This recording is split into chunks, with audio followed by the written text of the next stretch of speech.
You ask Tiger to solve. This deals with linear equations with one unknown. The final result is x equals -7. Let's solve it step by step.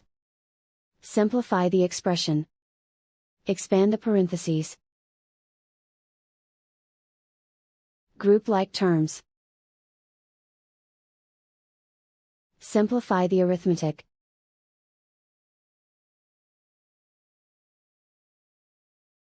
Group all constants on the right side of the equation. Subtract 7 from both sides. Simplify the arithmetic.